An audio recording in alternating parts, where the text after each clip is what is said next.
This is the second part of my 3D game video series, and in this part I'll hopefully be showing how I got the character to walk and maybe do the slash animation for now. But the main priority of this video is just to show the character animation blueprint and basically how that works. And it's good to note that the AI animation blueprint is very similar to the character animation blueprint, so I'll go into detail on this one and it'll pretty much look almost exactly the same as on the AI. So I'll firstly just give another glimpse of how the animations work. Obviously the character can move around, he can jump on the spot, run and jump, and there's also a little blend space on his walking, so he starts off walking slow and then he builds up speed and his character runs quickly.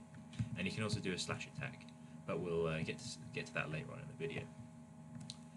Right, so first I'll just give a good glimpse of the actual blueprints for my character, the whole class itself. So this is the character blueprints, and this is basically everything and where it all goes down for my character and where mainly most of the variables are set. So it's apart from this section here, this section here, this section here, and this section over here, these parts that I didn't mention, these are basically the default code for the third person character in Unreal. So I had very little effect on these parts, and these basically just have different types of inputs, and I didn't really affect them. But as for these parts, these are more important and what I have actually created in this project. Now, as you can see, it's still a little bit messy. Obviously, as I'm hoping to kind of clear this up a little bit. I've still been testing a few different things to make my character perfect, but you know, that's how it is with blueprints sometimes. Anyway, so this is the character. Here he is in the viewport. And yeah, there we are. You can see he is inheriting the skeletal, I don't know if he's inheriting, but he's using the skeletal mesh that we got from Mixamo here, and he's using the animation blueprint that I selected, which is what we'll see next, which is character animation blueprint. There we are. Now here's the animation blueprint.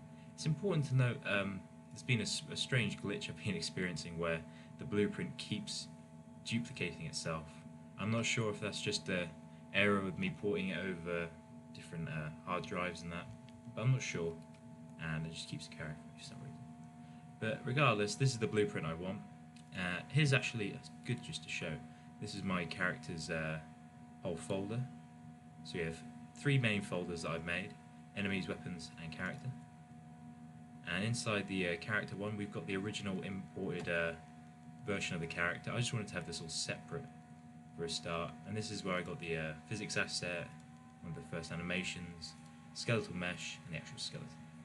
But inside the blueprints, we have a few different things. We have the sword, and inside the player character. Obviously the sword should be inside the weapons folder, but that was more for testing, and this is probably going to be utilised more if I have more weapons in the future, which would be nice. I was hoping to get a two-handed sword, and then that would all be tidied up. And inside here we have all these different animations, as I showed in the last video, which aren't in use yet, but they're ready to go, and they just need to be put into the game. So here's my player character blueprints. I have the third person controller, the HUD, which is just the health bar at the bottom corner. But more importantly, here's the character blueprint, the animation blueprint. And this is where a lot of the work has gone into between the AI and the character, because animation is a big part of this game, and I mean the whole mechanic behind parrying and attacking revolves around the attack animation. You know, it's a very important section here.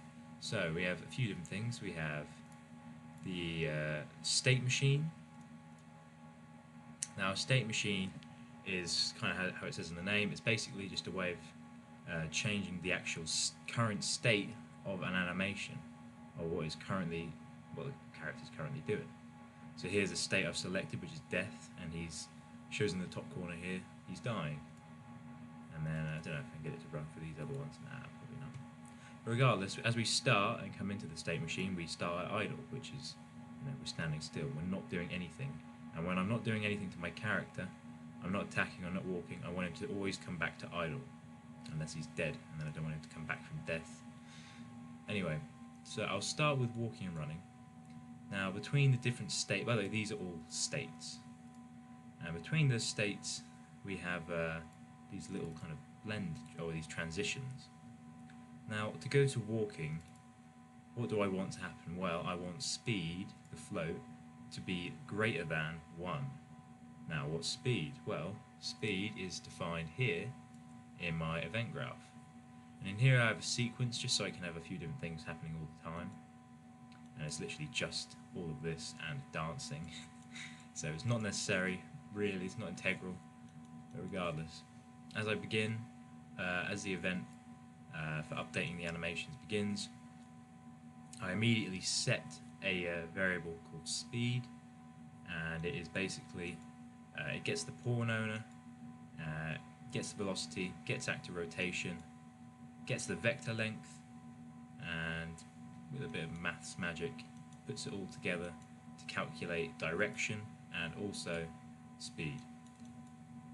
So the velocity and vector length create speed, and all of these, there's a whole function here called calculate direction, of which I can set direction to.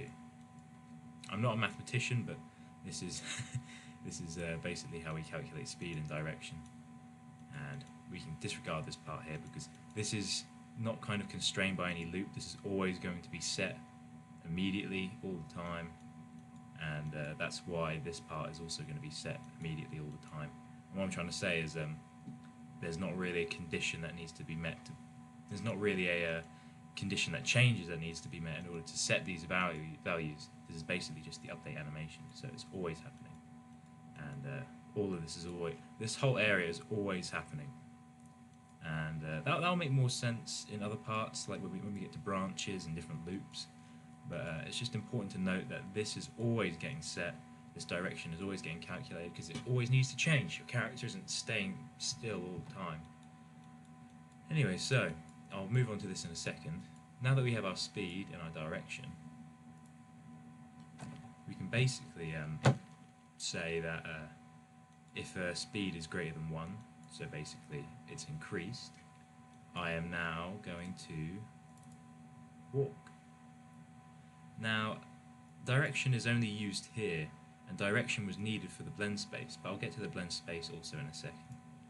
But to get back, speed has to be less than 10. So, very simple stuff. If I'm even moving, I go forward. And these values that I put are kind of arbitrary, but it could really be anything. Depends on what my speed is. I haven't checked, but these tended to work. If I was being a bit more precise with my project numbers, I would obviously keep track of all these, but right now it doesn't really matter too much.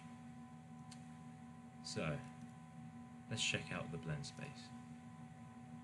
Now, what is a blend space? Well, it kind of says it in the name. It blends two animations together. So the animations, as I previously mentioned, were walking to running, and basically what we do is you drag out all the animations to the bottom here. We drag out all of our idle animations to the bottom, where speed is 0 and direction is 0. And speed is set as the, it's basically like a graph, and speed is on the y-axis and direction is on the x. So I can start no speed at the bottom here, and I'm at idle because I've put all my idle animations in the middle. Now as I increase it here, it actually goes to a walk animation, which is different to my running animation. So there's actually 3 animations in this little area. And at the top here I've got run. So if I increase the speed to 600, I'm running. And as you can see, he decreases and goes back. Now this is a very, very handy little tool because you can basically blend between different animations and it kind of calculates how the character should move. Like look at him now, he's kind of slowing down, speeding up, and it's not just clipping between running, stopping, walking, etc. And if I have more time on the project, I would definitely utilize this more. It's an extremely handy tool that Unreal gives you. Now obviously this doesn't really help us too much without being able to affect the character's speed, which I haven't got round to, but that would be really nice if I could add that. So at this point it's only in the animations. He doesn't actually walk slowly and then build up speed, but that'd be great if I could do that. Oh, and we also have left walk, right walk. But unfortunately my animations aren't designed for this. My character movement isn't designed for this, sorry. So it didn't really make its way in. And I don't know if I will add it, to be honest, because the way the character's animations are set up, it just doesn't seem to fit really. But that's fine. Anyway, so that's the blend space. So we have the speed and direction. They make up those different axes here, and that's what makes up blend space. Fits to the result, final animation, done and dusted. Right. So that's our walking to and back. I think a good one next to try would be jumping. So jumping, as I said, this has always been set. We're going to set a Boolean value here called falling, and it calls on is my character falling, which gets it from the character or the pawn owner. So basically, if falling is true, which is a subroutine I'm calling on, it sets the value falling, and this will be set on and off depending what is currently happening, because this is always updating. So I'll always be finding out whether I'm falling or not. And falling basically consists of, is my character currently on top of ground or not? So that's why it's called falling and not just jumping. Obviously I don't have a falling animation yet, which would be great, because as you can see, if we just go back on, he doesn't have a falling animation, and he'll just keep looping his jump forever, which is quite sad, but yeah, well, it's fine. I mean, the jumping works, and it's just a case of adding an animation, so it's not a big issue right now. Anyway, so that's jumping. So to go from idle to jump is falling has to be true. To come back, you have to see the time remaining, and if it's shorter than 1, or is falling is not true. So we have a bit of a time constraint here to make sure the animation is okay.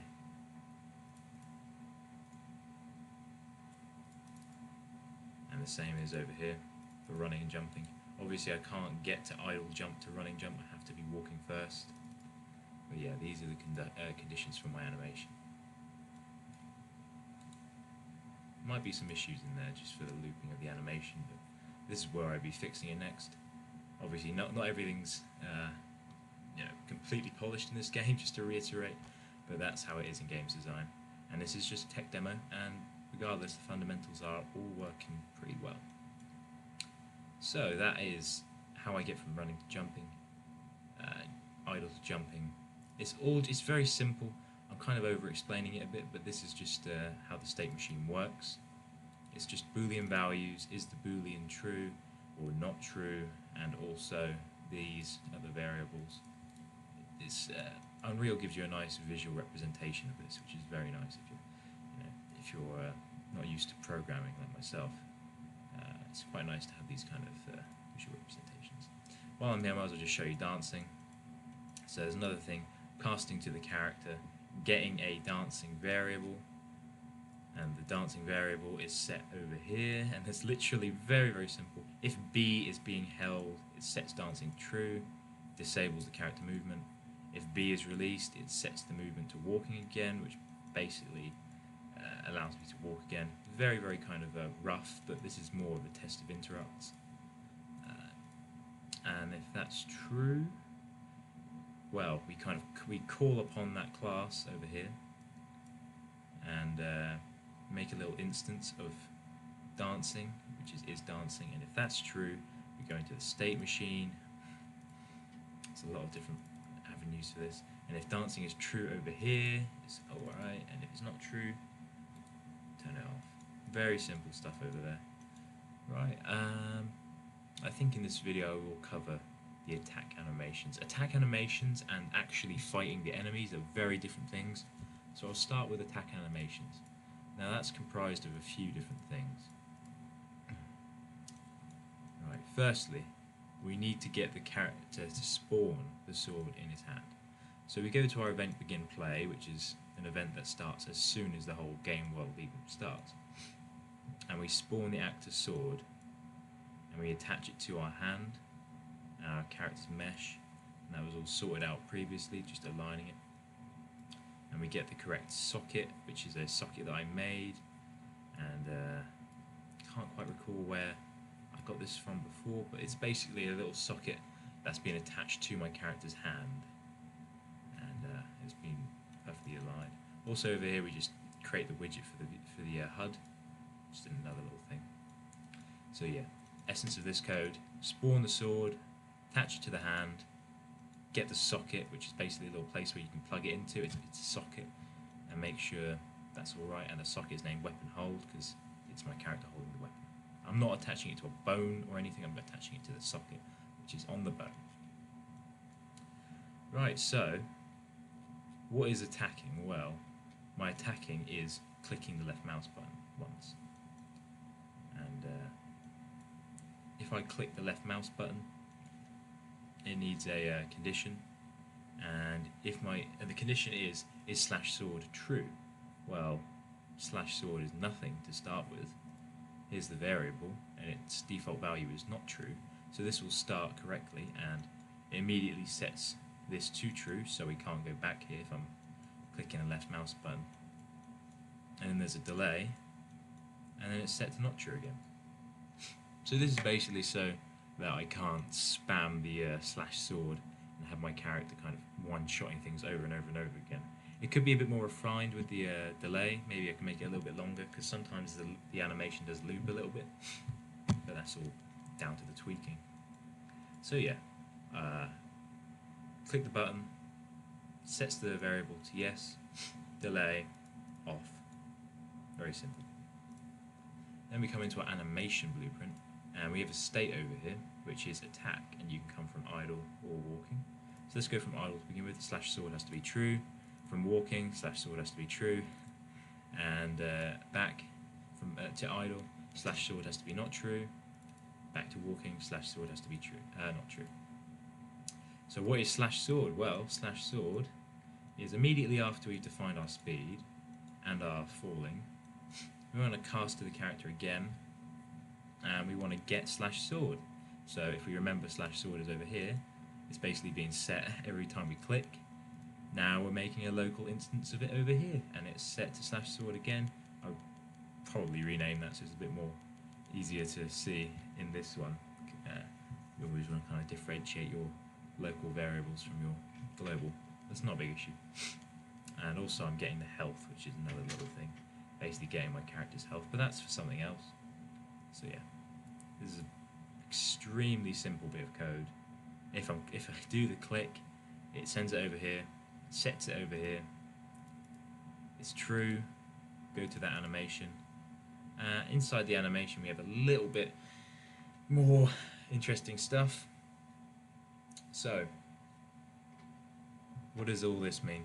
Well, firstly, we have a blend space.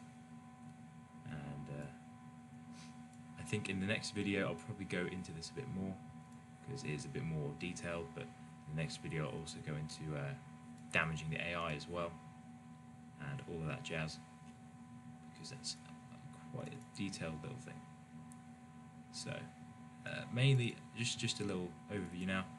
Damaging the enemy is all inside the AI blueprint, but the AI blueprint in itself is quite a lot of stuff, so that'll be down for next video.